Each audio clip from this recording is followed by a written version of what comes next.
আজকে তো তোমাদের সাথে শেয়ার করছি আমার মায়ের হাতে বানানো বাংলা মাটনের ঝোলের রেসিপি উইথ ধামসা আলু।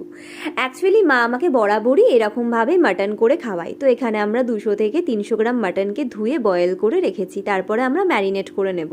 প্রথমে এখানে সর্ষের তেল দেওয়া হলো, পরিমাণ মতন লবণ, সামান্য একটু হলুদ গুঁড়ো, 1 থেকে 1.5 চামচ শুকনো লঙ্কা গুঁড়ো, পেঁয়াজ আদা রসুন বাটা এবং তার সাথে সামান্য টক দই ভালো করে ম্যারিনেট করে এখানে আধ ঘন্টা মতন রেখে দিয়েছিলাম।